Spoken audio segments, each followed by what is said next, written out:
E aí, pessoal do Universo Antares, sejam bem-vindos.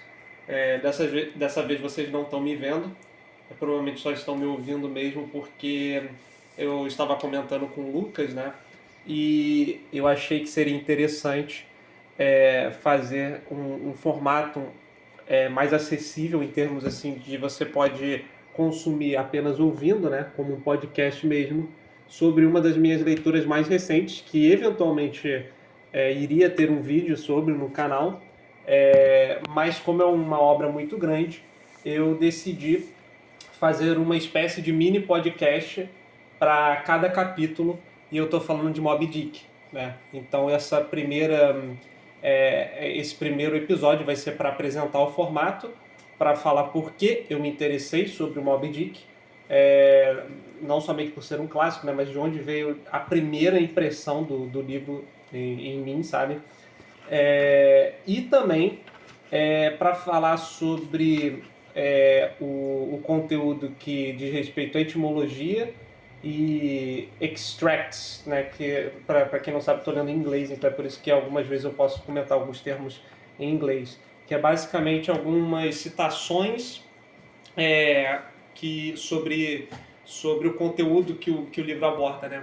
Mas antes de tudo, por que ler Moby Dick, né? Eu gosto muito de literatura estrangeira, tanto quanto gosto de qualquer literatura de boa qualidade. Na verdade, eu não me restrinjo, é, não restringo a minha jornada literária por locais. Então, o que acontece? O Moby Dick ele é um clássico, né?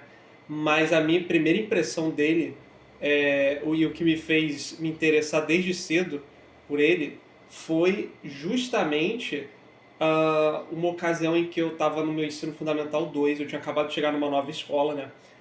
Então você tem o ensino fundamental 1 e o ensino fundamental 2. Geralmente eles acontecem, né? Esses cursos ocorrem em diferentes turnos e diferentes escolas.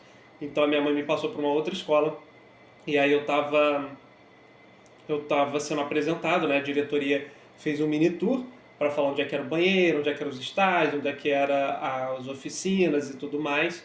E aí a gente passou pela biblioteca. Eu sempre gostei de biblioteca, desse que de conhecimento, né? Esse ambiente quieto, reservado. E aí a bibliotecária de lá apresentou os livros, né? Ela foi falando, comentando que a gente tem esse tipo de livro YA, livro de fantasia, os clássicos brasileiros, os clássicos estrangeiros. E aí ela passou, assim, pontuou.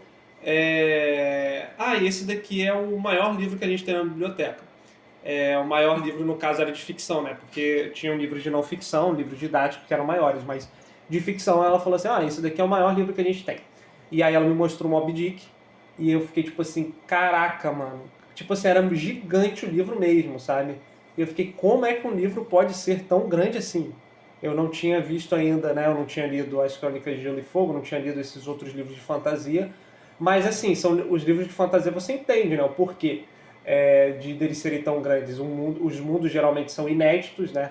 Eles não são o nosso mundo real. Então, o autor ele precisa, como eu posso dizer, dispor de muitas e muitas palavras para apresentar o cenário.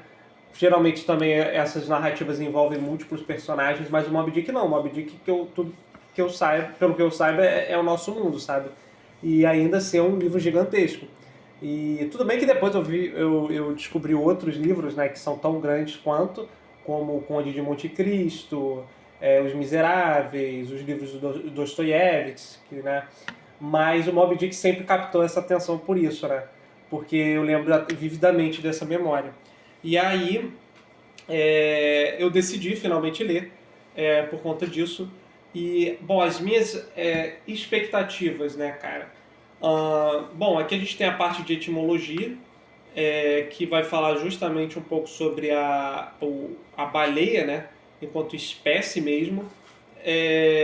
Então, é, assim, o que é interessante, cara, é que antes de ler essas duas partes, né, tanto essa definição, né, etimológica quanto as citações, eu não tinha tanta consciência do quão poderosa é a imagem de uma baleia, né, cara? Porque são criaturas fantásticas, assim, né? Elas são, de fato, é, os donos dos mares, né? Os tubarões, eles são, obviamente, o predador máximo, assim, mas as baleias, cara, eu não tinha tanta ideia do quão aterrorizante pode ser a imagem de uma baleia, sabe? E o quão simbólico, né? Uma baleia ela pode se representar, porque aqui, nas citações, né? Diversas citações fazem da baleia como uma criatura mística mesmo, um leviatã. E eu achei isso muito interessante.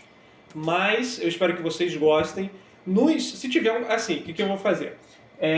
A maior parte dos episódios vai ser de fato assim, por áudio.